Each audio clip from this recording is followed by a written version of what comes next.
voler un objet, on n'a tué personne, quoi. Où est le mal? Ils ne se rendent pas compte de ce qu'on détruit quand on enlève une statuette de son contexte stratigraphique. Clairement, sans qu'on puisse parler de trafic illicite, il y a eu vol d'objets archéologiques ici à Genève, et c'était en 1999. La journée participait aux fouilles officielles, donc ils allaient voir ce qu'on faisait, ils collaboraient même, parce que c'était plus ou moins chez eux.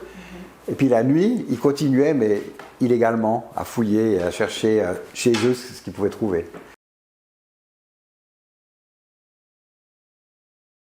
Il se trouve qu'on fouillait avec Gaston de Soler la villa romaine du parc de la Grange.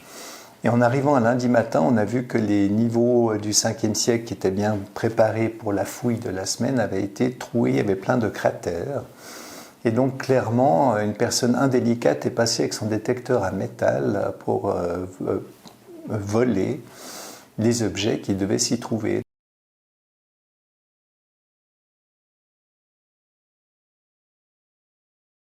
Le cas du sarcophage romain concerne un sarcophage du 2e siècle après Jésus-Christ, une magnifique œuvre qui était entièrement décorée tout autour des 12 travaux d'Hercule.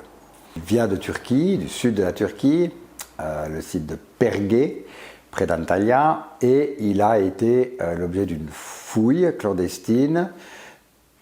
Ensuite, on ne sait pas très bien comment il est arrivé jusqu'en Suisse. Il est resté longtemps de manière secrète au Port-Franc, puis il est ressorti pour être restauré. Quand il est revenu, après quelques années en Angleterre, la loi était entrée en vigueur. Et à son entrée, il y a eu des contrôles douaniers, et c'est ça qui a commencé toute la procédure. Le procureur qui était responsable de ça, qui a fait une enquête pour déterminer essentiellement d'où venait ce sarcophage.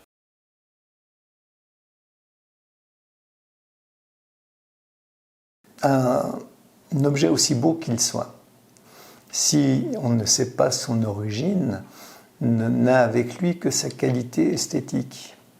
Et donc le savoir en lien avec son contexte, qui est fondamental pour l'archéologie, puisque l'objet n'est pas isolé, il provient d'un lieu, il provient d'un ensemble qui a été constitué par des gens vivant à l'époque, dans une pensée précise. Elle peut être religieuse, elle peut être cérémonielle, elle peut être domestique. Mais cet objet a été voulu pour être à un endroit précis. S'il est coupé de ce contexte-là, il ne reste plus que cette valeur, entre guillemets, esthétique, qui souvent n'est pas extraordinaire d'ailleurs.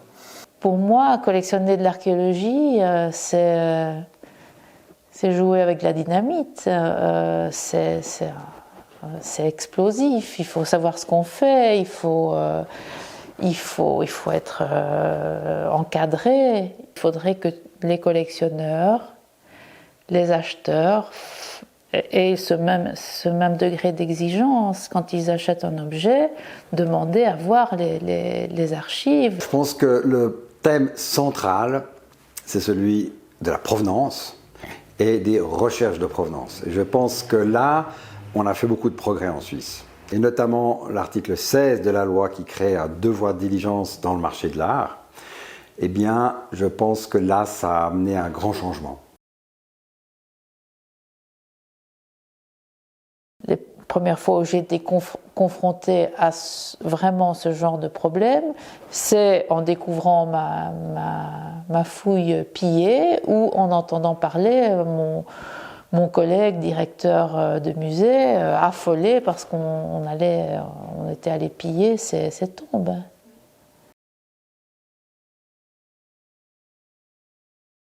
Quand on a créé la chaire UNESCO, un des arguments pour créer cette chaire, c'était justement de participer à la formation non seulement des juristes, mais aussi des praticiens archéologues ou futurs conservateurs de musées, etc. La Convention a pris cette valeur qui est un peu une valeur autre que juste juridique, c'est devenu une sorte d'enjeu éthique. Elle a quand même créé cet état d'esprit qui est celui qui va dans le sens du respect des cultures des uns des autres, et qui va vers trouver des solutions, pas nécessairement aller se battre devant les tribunaux parce que ça prend du temps, ça coûte cher et on ne sait pas vraiment quel va être le résultat, et donc d'aller plutôt d'avancer plutôt en utilisant des moyens de résolution alternatifs.